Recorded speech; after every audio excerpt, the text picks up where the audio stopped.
Bien, tenemos a Luis, Colombia, Product Manager, Dani, Colombia, Product Designer. Bien, a Elauti, de Argentina, Head of Marketing Growth. Perfecto. Bien, ayuda. Me gusta ahí el nexo entre producto y marketing. También hay un rol que es Product Marketing Manager, que es clave también en eso de hacer nexo entre áreas. Lore, Product Designer en México.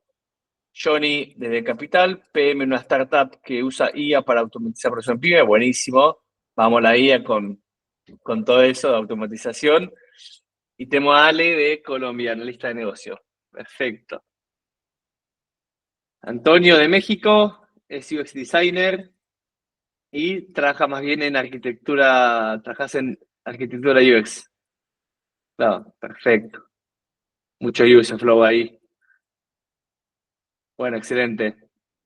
Excelente. Gracias ahí, chicos, por la presentación. Los que todavía no llegaron a presentarse, nada, dejan ahí también el comentario. Bueno, tenemos la agenda. Vamos a introducir ahora la herramienta del timeline. Después, la idea es ver cómo esta línea de tiempo se conecta para todo lo que es guionado de entrevistas y luego algunos tips breves para llevar entrevistas con Jobs to be Done. Y bueno, finalmente un espacio de preguntas. Bien, bueno, el timeline. Lo que busca esta herramienta es prácticamente reconstruir la historia de consumo de un cliente o de un usuario, ¿no? O sea, esta herramienta se puede aplicar tanto para justamente tus propios clientes, como por ejemplo en caso de que todavía no tengas clientes, bueno, en los que podrían ser tus potenciales clientes, ¿no? Personas que están quizás hoy en día utilizando alternativas que resuelven si bien de otro modo distinto, pueden resolver la misma necesidad a la que vos estás apuntando a resolver. Entonces, se puede aplicar tanto para propios clientes o usuarios, como también para con potenciales clientes o usuarios. La idea de esta línea de tiempo me lo preguntan bastante porque me dicen como a veces parecía al Customer Journey Map. El Customer Journey Map, recuerden que es justamente la evaluación de la experiencia en sí, ¿no? El paso a paso de un servicio o el paso a paso de, por ejemplo, un flujo de usuario en una serie de pantallas. El Customer Journey Map viene muy bien para eso, ¿no? Pero a veces cuando queremos tener una visión un poco más 360 acerca de todo el proceso, no solo el uso o el consumo en sí del producto o la experiencia, sino toda la parte de la decisión, digamos, de compra o de uso, la parte donde empezás a buscar, te empezás a informar, hasta llegar justamente a un momento cero donde todo inicia, ¿no? Y cómo después el uso, cómo ese Customer Journey Map se repite varias veces y eso lleva a un resultado de satisfacción o rechazo que efectivamente hace que la persona tenga que de vuelta hacer todo este caminito para dar con una solución que realmente resuelva lo que necesite resolver. Entonces el timeline es muy bueno para esto, ¿no? Es para entender con un mejor pantallazo todas estas fases por las cuales pasa una persona en su proceso de decisión de compra. Ahora vamos a ir por cada fase, lógicamente, pero el timeline esencialmente son 5 grandes fases. Tenemos primero lo que es la parte del primer pensamiento, luego la búsqueda pasiva, tenemos la búsqueda activa, el momento de decisión de alternativas, tenemos el momento de consumo de uso y el momento finalmente del resultado. En este caso hay una satisfacción. Y hay distintos eventos que pueden ir sucediéndose, por ejemplo, de búsqueda pasiva. Hay algo a mí que tiene que suceder que me lleva de este lado a la búsqueda activa, ¿no? Y también hay algo en la búsqueda activa que a mí me lleva a pasar a la decisión. Entonces también es muy importante al momento de entrevistar y construir este perfil de cliente, cuáles son los drivers, ¿no? Que hacen que la persona cambie de conducta y cambie el nivel de involucramiento que tiene con justamente este proceso de compra, ¿no? Hay cuestiones que hacen justamente a la persona acercarse aún más a este momento de consumo. Entonces, es muy importante entender esto de los eventos. A veces, lógicamente, no es un solo evento, a veces son quizás 2 o 3 eventos hasta que la persona efectivamente se involucra más, pero va a este punto, ¿no? A entender realmente qué lo mueve hacia adelante. Ahí Lauti hizo una pregunta acerca de la diferencia con el Customer Journey Map. El Customer Journey Map es muy bueno para justamente evaluar las distintas fases que puede tener, por ejemplo, una determinada experiencia o servicio. Entonces, quizás, por ejemplo, yo puedo armar un Customer Journey Map para una fintech que quizás es el Journey Map de la persona que tiene que transferir dinero. Entonces, el primer pasito puede ser, por ejemplo, ingresar dinero a la cuenta. El paso 2 puede ser seleccionar un destinatario. El paso 3 puede ser marcar el monto que vas a invertir, perdón, que vas a transferir. El cuarto puede ser confirmar la transferencia. Y el quinto es hacerle seguimiento. Y el sexto es compartir comprobante. Entonces, los Journey Maps vienen muy bien, por ejemplo, para eso, para medir cómo es la experiencia a lo largo de un flujo específico o del uso de un producto o un servicio. Ahora, cuando yo quiero salirme un poco de lo que es la experiencia en sí y ver lo que sucede antes con esa persona, incluso antes de usar el producto, o sea, por ejemplo, cuando todavía no era cliente, cuando estaba buscando alternativas, cuando estaba decidiendo la compra, cuando estaba viendo precios, cuando estaba generando ese primer pensamiento en su cabeza, todo eso queda por fuera de un journey map, porque es antes justamente de todo este proceso de la experiencia, ¿no? Del flujo. Entonces, de ahí que, o sea, no es que se cancelan entre sí, son complementarias la una con la otra. El Journey Map te va a servir para entender, por ejemplo, cuáles son los puntos flojos de tu flujo crítico o de tu experiencia en el servicio. Y el timeline te va a permitir saber, por ejemplo, más acerca del perfil del cliente, más acerca de expectativas, motivaciones, experiencias. Por ejemplo, vos en la búsqueda activa vas a preguntarle acerca de qué factores o sea, considero esa persona para decidir por un producto o el otro. Entonces vas a entender otras cuestiones más relacionadas sí, expectativas, experiencia, no tanto el servicio en sí. Bien, vamos a desarrollar un poquito lo que es el primer pensamiento. Bien. Esto es clave también, entender dónde comienza todo esto, ¿no? O sea, cuál es el trigger inicial que hace que la persona empiece a moverse hacia justamente donde queremos estar.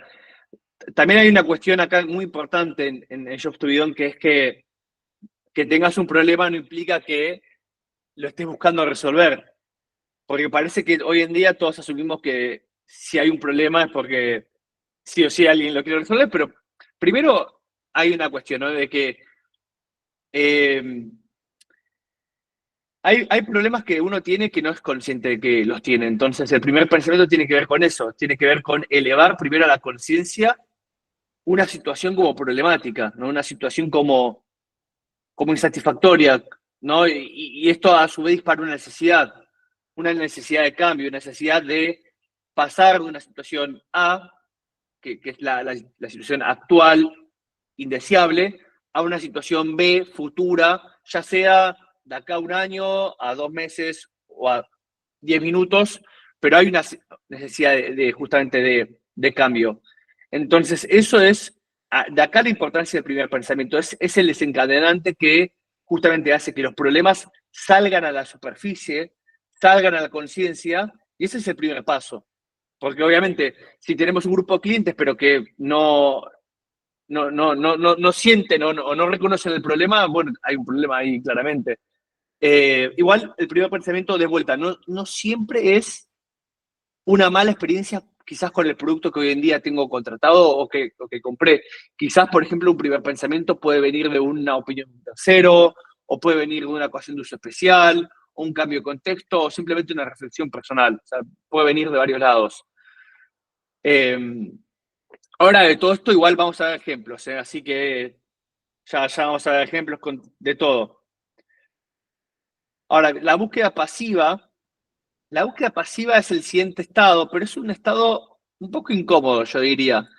Es un estado donde un usuario sí, o una persona no toma acción, pero tampoco rechaza las nuevas ideas. Es decir, es alguien que está en búsqueda activa, está con una disposición natural a recibir recomendaciones, también se expone a soluciones a partir de conversaciones, publicidad, redes sociales, experiencias ajenas.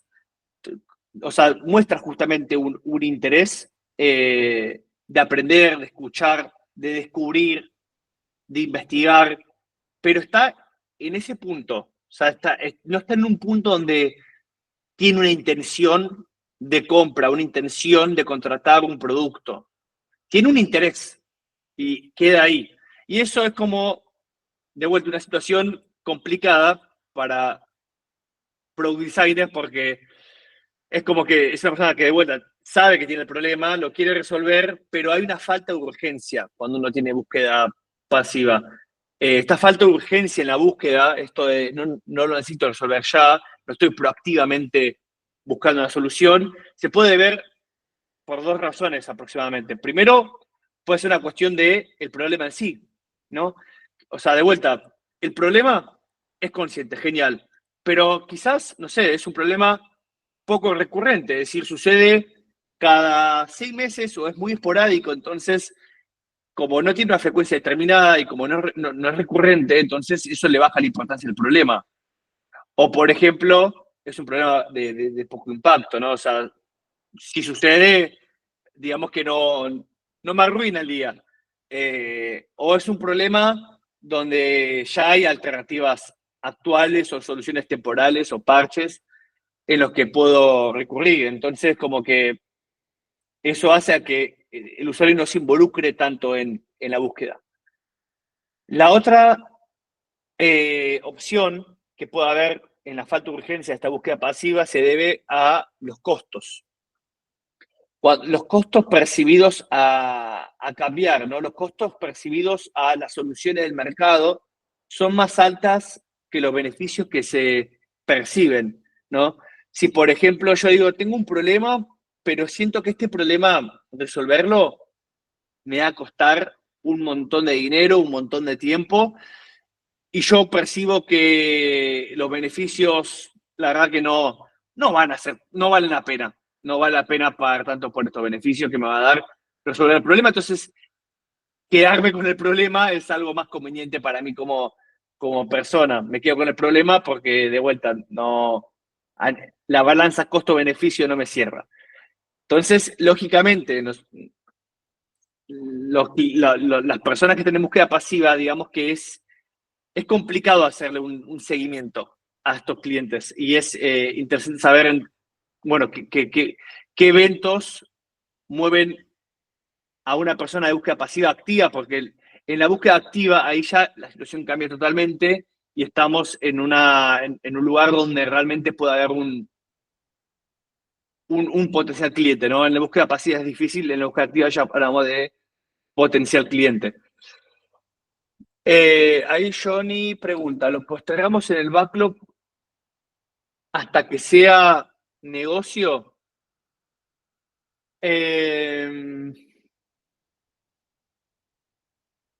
¿A qué te referís? A ver, resolver el problema. Sí, o sea, a ver, los problemas, al igual que los requerimientos o los usuarios, o los requerimientos, por ejemplo, o las soluciones, los problemas también se priorizan. Entonces, el problema que es el negocio resuelve, claro, sí, sí, o sea, el problema tiene que ser conveniente de resolverlo, ¿no? Si es un problema de vuelta, como dije, esporádico, de bajo impacto, donde ya hay alternativas existentes. Bueno, hay varias características que, digamos, le sacan atractivo al problema como oportunidad de negocio. Entonces, sí, lógicamente es algo que yo no tendría tan priorizado. También igual ahí, Johnny, depende del segmento de clientes, o el segmento de, quizás Hay personas que, por ejemplo, en fintech, ¿no? O sea, todas las personas, ¿no? Todos transferimos, es muy importante transferir, ¿no? Pero dentro de las personas que transfieren, hay distintos grupos de, de clientes, ¿no? Hay, por ejemplo, personas que transfieren muchísimo dinero o empresas que transfieren, sí, los saberes, y hay personas que hacen transferencias tradicionales. Entonces, quizás encontrar, Johnny, un problema, o sea, estás resolviendo problemas con respecto a transferencias. Y quizás es un problema que la gran mayoría de los usuarios que transferimos todos los días no hay un problema, pero para el segmento de personas que transfieren una gran cantidad de dinero todos los meses, sí están teniendo problemas con la transferencia tradicional que hay en el mercado. Y ahí hay una oportunidad de negocio, pero porque ese problema es relevante para ese grupo de personas, no quiere decir que sea relevante para el resto del mercado. Ahí también hay que ver, ¿no? O sea, siempre el problema se evalúa según el grupo de personas que estás evaluando, ¿no?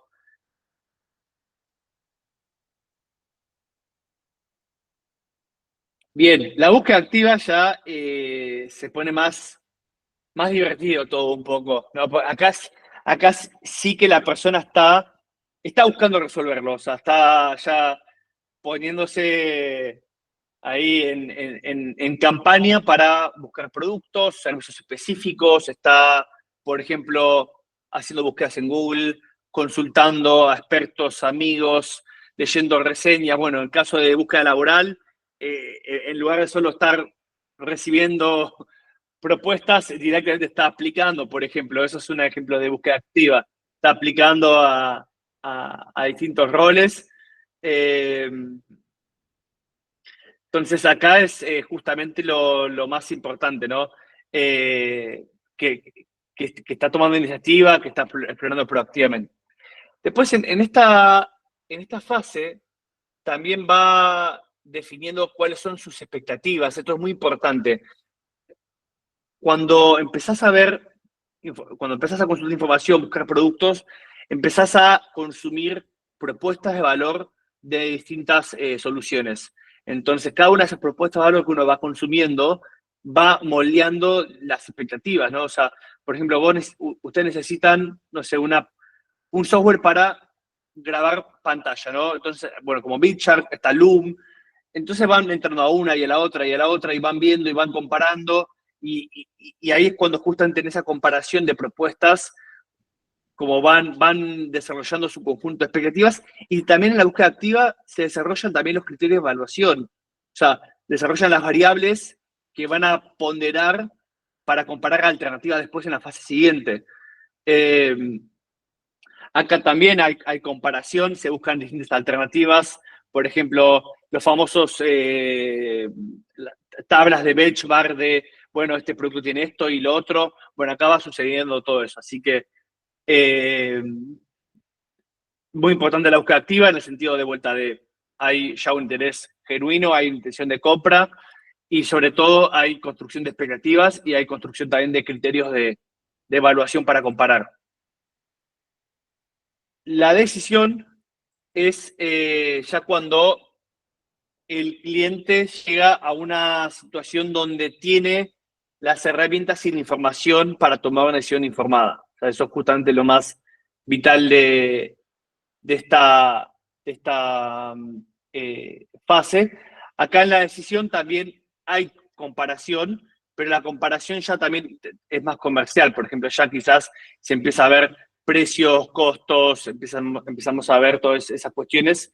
Y acá es cuando, bueno, la decisión de no se refiere únicamente a, yo digo que no a este producto y voy al otro, a veces directamente la decisión puede ser que no, directamente que ninguna de las alternativas me resuelve un problema, entonces prefiero quedarme con el problema, ¿no? Similar a lo que vimos acá en búsqueda pasiva, recuerdan que cuando hay un problema que percibimos que es muy costoso de resolver, no lo hacemos, bueno, en la decisión también, podemos quizás ya con toda la información y con lo que uno fue aprendiendo y todo lo demás, darnos la idea de que quizás las propuestas de valor que estuvimos viendo realmente no son muy compatibles, entonces el costo de resolver un problema es más alto que los beneficios. Entonces, directamente optamos por cortar el timeline acá.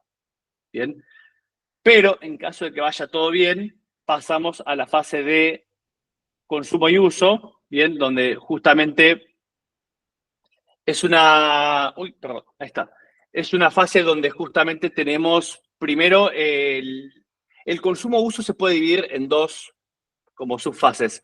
Primero está la primera experiencia, ¿no? O sea, la primera experiencia es donde justamente las primeras impresiones y las expectativas se ponen a prueba, es donde entramos en periodo de descubrimiento, donde justamente la persona pone a prueba a ver si la propuesta de valor realmente,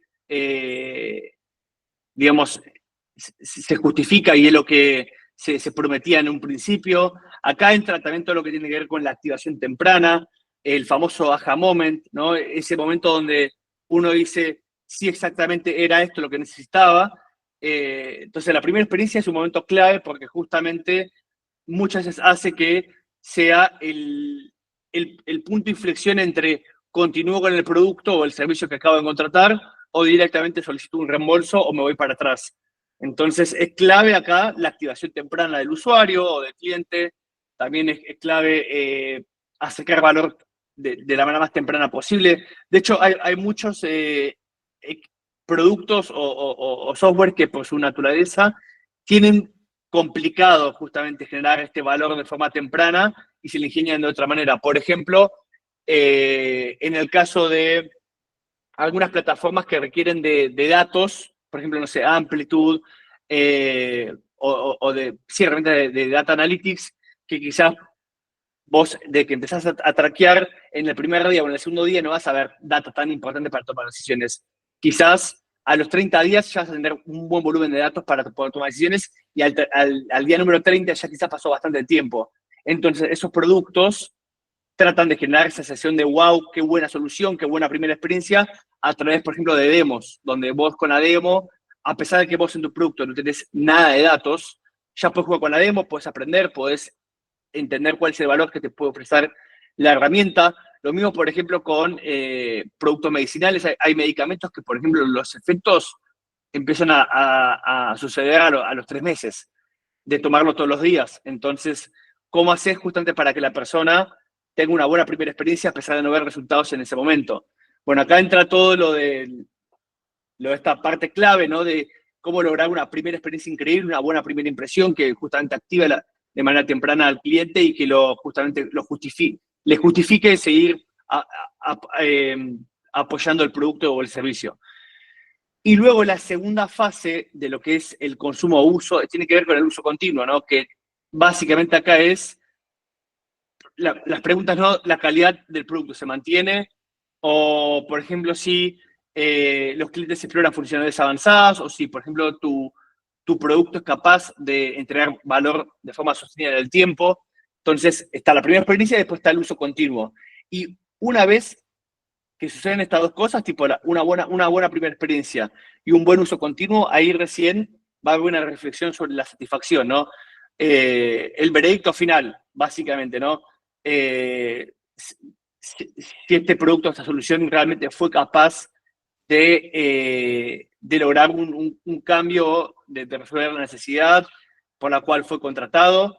Si es sí, perfecto, eso lo que va a llevar es a mucha recomendación, a volver a usarlo, y si es no, es aprendizaje, es churn para el producto y bueno, volverá al timeline con bastante aprendizaje acerca de la experiencia anterior. Les voy a mostrar acá un ejemplo muy básico para empezar del timeline. Acá tenemos un momento disparador que es, creo que paso mucho tiempo sentado, ¿no? Esto es una reflexión personal. Esto inicia una búsqueda activa, ¿no? Que es, veo anuncios de sillas ergonómicas, ¿bien? Hay un evento 1 que es molestia en la región lumbar. Esto pasa a búsqueda activa, donde busco busco sobre los beneficios de las sillas ergonómicas. Esto te lleva a un evento 2, que es, acabo de cobrar mi sueldo. Después ya tengo todo para decidir, entonces comparo distintas sillas en base a sus cualidades, tomo una decisión de compra, que es decido la compra de una silla. El primer uso, el armado es simple y rápido, se siente cómoda. Esto lleva a una experiencia o un uso continuo que es de disfruto de mi silla cada día, pruebo distintas configuraciones y finalmente la conclusión de esto es un resultado de satisfacción que es favorable, ¿no?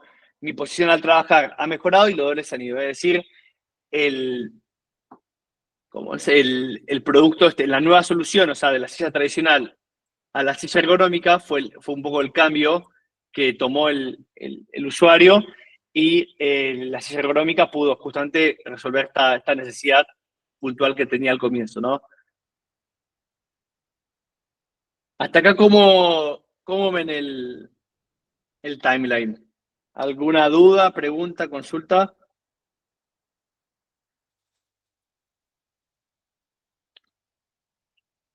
Buenísimo. A ver si tengo. ¿Qué fácil agregarían?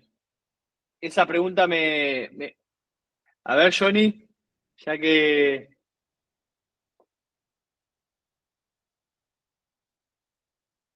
comparar precios o descuentos ante el último clic.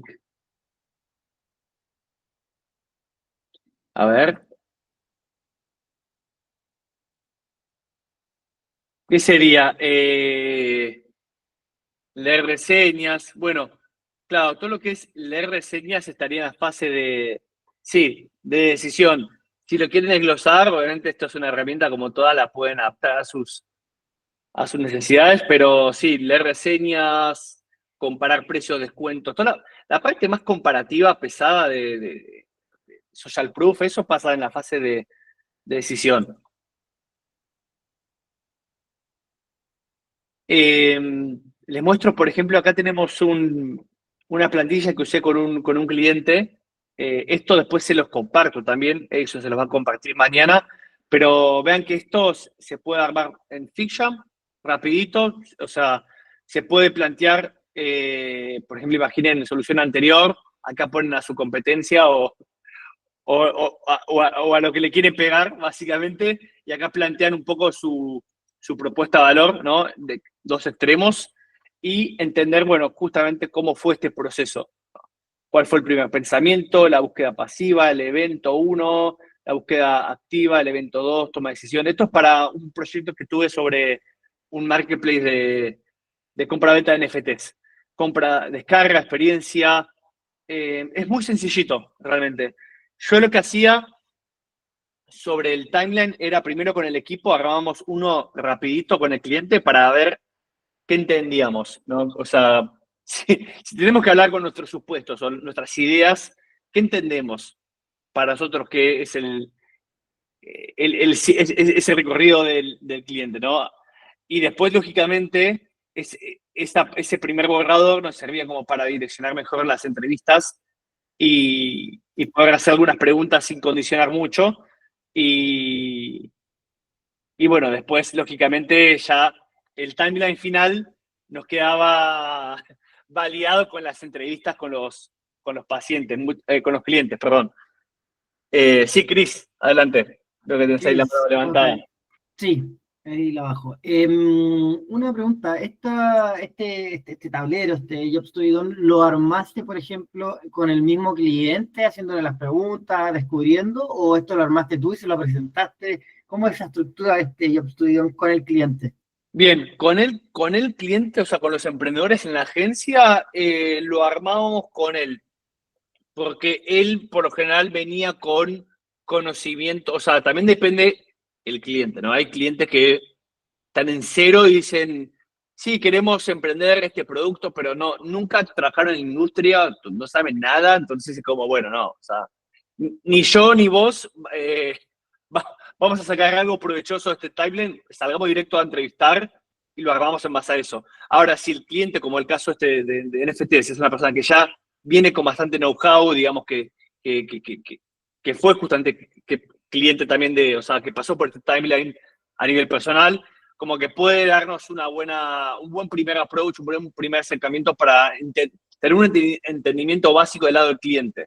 Después, justamente, nosotros no queremos quedarnos con la opinión un poco del equipo o la opinión del cliente en este caso, y queríamos salir siempre a validar las entrevistas si efectivamente esto era así o complementar con lo que investigamos. Pero volviendo a tu pregunta, justo siempre que nos tocó trabajar con el timeline, siempre estábamos con clientes que tenían bastante conocimiento acerca de su cliente, de su usuario, así que sí, los involucramos siempre. Perfecto. Pero Y no, ahí, otra cosita que es sí, cortita. Respecto a este mismo timeline, ya tú armas este timeline, y aquí, ¿qué sacas como output? ¿Qué rescato yo de acá, por ejemplo, de toda esta información? No sé, le da FOMO, sensación de poco exclusivo, encontré un lugar en español seguro, no puedo comprar. ¿Cuál es como el fin final de armar sí, este tablero? bien, perfecto. Lo más importante, o sea, son varios puntos, depende exactamente qué es lo que más te importa a vos, pero por ejemplo, nosotros lo que encontrábamos muy útil era en la fase de decisión, relevar un poco cuáles son los deal breakers, ¿no? O sea, cuáles fueron los factores no negociables o los factores por los que las personas se terminaron decantando con respecto a otras alternativas que estuvimos también entrevistando. Entonces, ahí entender, por ejemplo, qué le llevó a una persona entre 3 o 4 alternativas a elegir una, viene muy bien para luego poder diseñar la propuesta de valor en función justamente, o sea, ponderando esas variables que son deal breakers. Ahí nos llevamos bastante valor. Después, donde también nos llevamos valor, era en comprender también el primer pensamiento. Acá, el primer pensamiento nos parecía muy clave porque nos permite entender de dónde vienen estas personas, o sea, cuál es su situación actual y qué esperan conseguir, ¿no? No todos parten de la misma base. Quizás algunas personas vienen por un problema específico o quieren un nivel de transformación determinado, entonces era muy importante entender cuál es el nivel de transformación esperado. Eh, acá, para dar contexto, tengo que mostrar otra herramienta que si no se va a ir bastante el tiempo, pero la voy a mostrar porque no quiero dejarlos con el misterio. Esta es otra herramienta de Jobs to be Done que también la aplicábamos con clientes, que son la fuerza del cliente, y básicamente esta herramienta es para entender el nivel de transformación que está esperando una persona de determinado producto o servicio. Entonces, de vuelta, es una persona que está en una situación A, que identificó a través de un disparador como conflictiva o que le genera insatisfacción y quiere justamente alcanzar un nuevo resultado, un resultado deseado, no tiene esta necesidad de cambio, de mejora, de transformación. Y hay clientes y usuarios, o sea, de todo tipo. O sea, hay personas que quieren justamente, por ejemplo, imaginémonos en lo que es enseñanza de Product Management, ¿no? Hay personas que quieren simplemente adquirir habilidades, otras que quieren hacerte una carrera de producto, otras que quieren pasar a un rol de liderazgo. Entonces, hay distintos niveles de transformación esperada y entender el primer pensamiento nos permitía entender con qué expectativas esa persona iba a venir al momento de la experiencia del producto. Entonces era también muy relevante este apartado. Primer pensamiento, conjunto de alternativas y deal breakers. Y bueno, ni hablar la parte de experiencia y uso continuo, también entender cómo fue la primera experiencia, cómo fue el uso continuo, como que le sacamos todos esos datos acá. Acá estamos igual en fase temprana de un Product Discovery. O sea, esto lo hacíamos siempre antes de meternos con ideación, con prototipado, con solución, con propuesta de valor. O sea, esto era lo primero que hacíamos. Era como plantar las bases de che, quién es la persona, cuál es su historia, a qué viene y cómo fue su experiencia, y esa base nos servía después para poder plantear la propuesta de valor. Así que eso es un poco el uso que le damos. Tremendo. Muchas gracias, Chris. De nada, de nada. Ahora les voy a contar un poco el tema de las entrevistas. Se pasa rápido el tiempo. Sí. Yo le tengo que compartir la plantilla a Aison, pero sí, la guía es grabación, cupón y plantilla. Así que esas tres cosas vamos a mandar. Bueno, el guión. Para armar el guión con esta herramienta tiene una forma un poco extraña, pero les juro que tiene sentido ahora cuando se las cuente. Básicamente, para armar la herramienta con el Job Studio Timeline, te dice que, te recomienda en realidad, nada está escrito sobre piedra, que empieces acá, ¿no? Que empieces en el momento de compra, al momento que la persona toma una decisión de, che, voy a comprar este producto, o en defecto lo voy a descargar o lo voy a usar, pero en ese momento empezar la conversación con el usuario o el cliente que estés entrevistando. ¿Por qué? ¿Por qué ese evento? Bueno, básicamente porque entre todos estos eventos de búsqueda, de primer pensamiento, el evento al que mayor facilidad podés como recordar es el momento donde agarraste la tarjeta de crédito y hiciste una compra. O sea, ese momento es un momento puntual que sirve como ancla para empezar la conversación. Quizás uno no recuerda tan fácilmente el momento en el que estuvo comparando o viendo videos sobre esta ladera y la otra, pero sí el momento en el que decidiste, hoy voy a comprarme este celular de $1000. ¡Pum! Ese momento probablemente lo recuerdes. Entonces, por eso se establece esa ancla, ¿no? Empezás a ahondar y hacer preguntas relacionadas a ese momento de decisión de compra. Y luego, una vez que terminas con las entrevistas de esa área, la idea es que la entrevista o el guión siga desarrollándose hacia atrás. Es decir, vas reconstruyendo, o sea, el momento de que ya está a la compra, vas preguntando, por ejemplo, bueno, y cómo fue la fase de comparación, y cómo fue la búsqueda activa, y luego y cómo fue la búsqueda pasiva. Lógicamente no le vas a preguntar al usuario, no le vas a hablar de búsqueda pasiva activa, es más jerga de research, pero sí vas a hacerle preguntas acerca de, por ejemplo, las influencias que tuvo a lo largo del proceso de compra, hasta llegar al primer pensamiento, ¿no? Hasta llegar un poco al motivo que desencadenó todo esto. Y luego la idea es volver al momento del ancla, a la decisión de compra y desarrollar hacia futuro. Es decir, después, bueno, volviendo al momento de la compra, ¿qué pasó al día siguiente? ¿Qué pasó a la semana, no?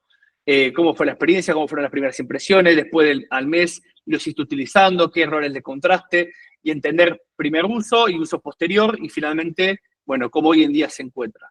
Entonces, este es el guión el orden que te plantea.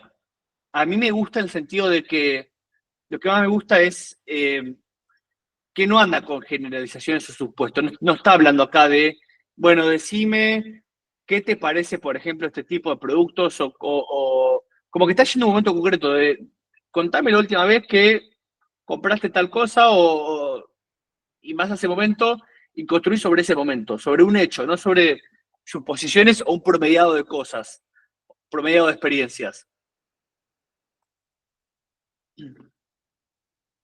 Para esto primero es importante tener definido justamente, bueno, cuál es el job to be done. Con job to be done me refiero a esto de qué es lo que la persona tiene que hacer para pasar de un lado al otro, ¿no? Como les conté, tenemos siempre un estado actual y un resultado deseado, entonces hay que tener muy en claro al momento de plantear la entrevista de dónde parten y a dónde van y qué progreso quieren buscar de tu producto.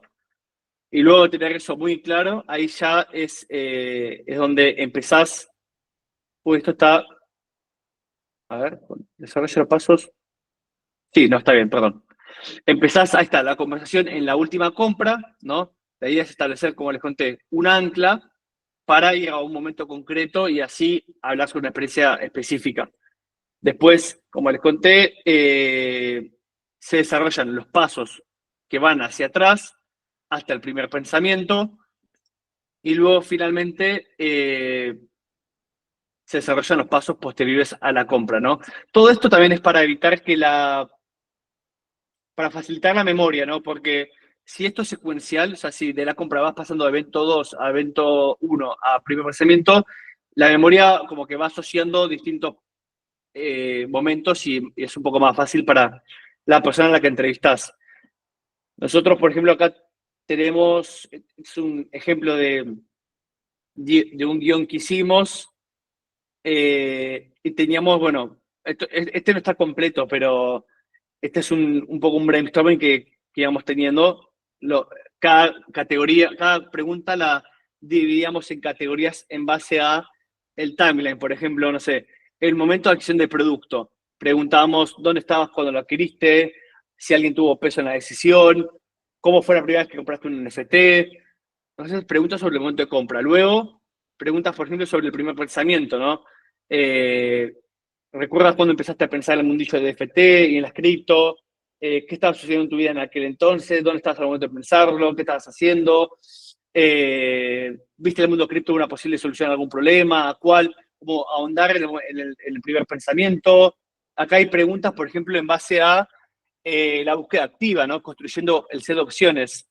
Cuéntame sobre cómo buscaste un lugar para comprar NFTs, qué clase de soluciones probaste, cuáles no probaste, cómo supiste NFT España, qué sabes hasta entonces, por qué hiciste hacer algo al respecto.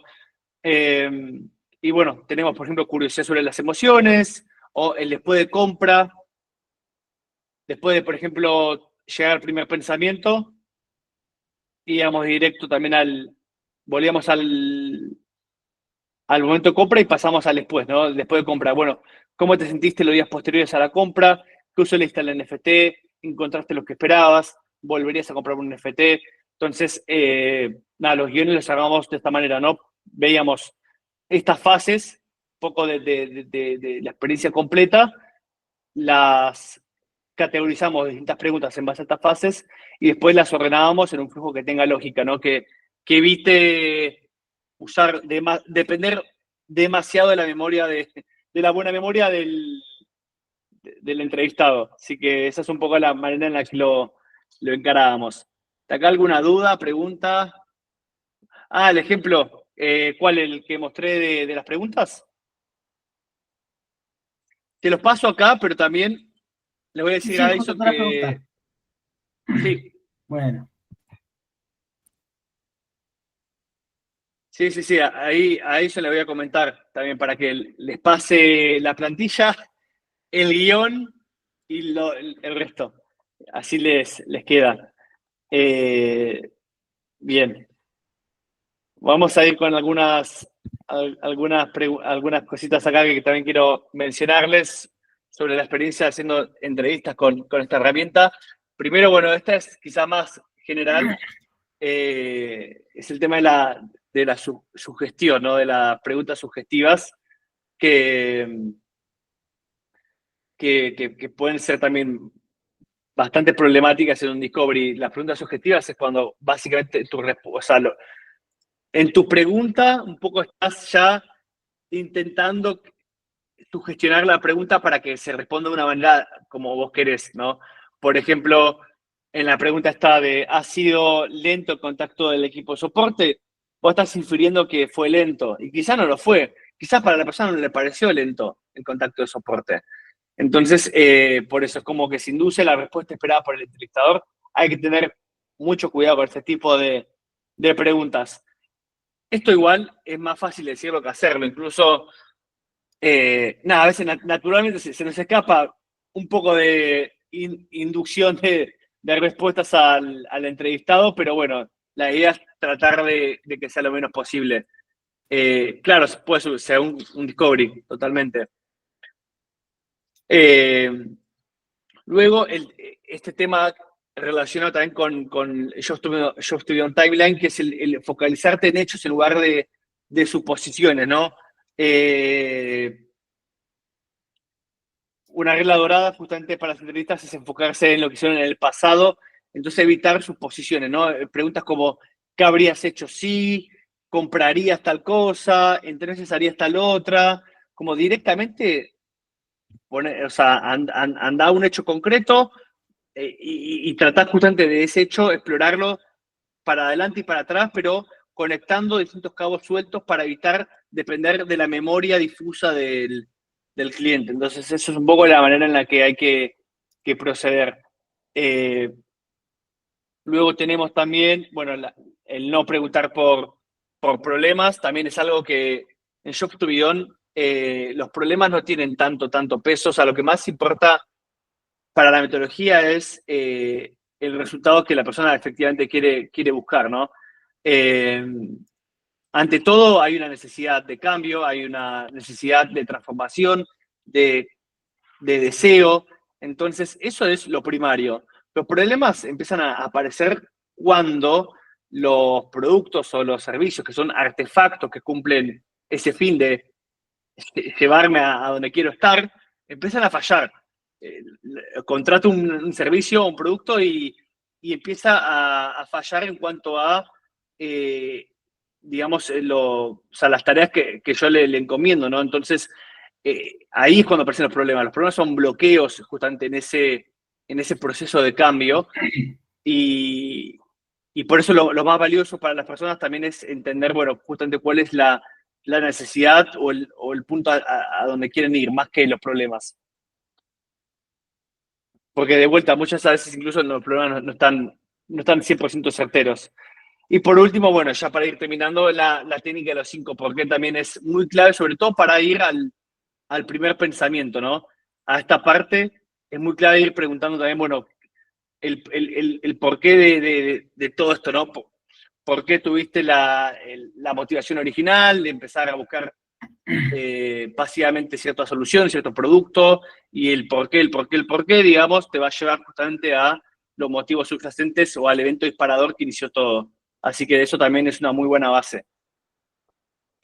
Bueno, ya ahí terminamos un poco con la charla vimos un poco del timeline de su aplicación con el guión de entrevistas y también algunos tips ahí para las entrevistas.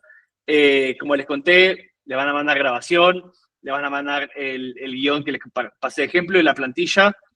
No sé si les queda alguna duda o pregunta específica que tengan para hacer. Hay un tiempito.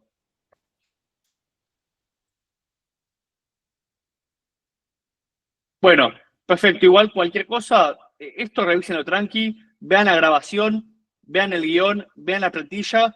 No duden en dejarme un mensaje por mail o puede ser por LinkedIn. No, escríbanme si tienen alguna duda, estoy para dar una mano. Y bueno, nada, en caso que quieran justamente hacer el curso, les cuento que bueno, va a empezar el lunes 9 de diciembre. Y también, bueno, van a recibir un cupón de descuento por parte también de Edison de esto. Así que, nada, en el curso se explora esta metodología en 4 clases, se explora a profundidad el timeline. Así que, bueno, en caso de que estén interesados, también está a disposición el cupón. Bueno, nada, ahora sí creo que los dejo y, bueno, espero que tengan una linda cena. Gracias por el tiempo. Gracias, Cris. Chao, que te Hasta vaya bien. luego, que anden bien, que anden muy bien. Chao, chao.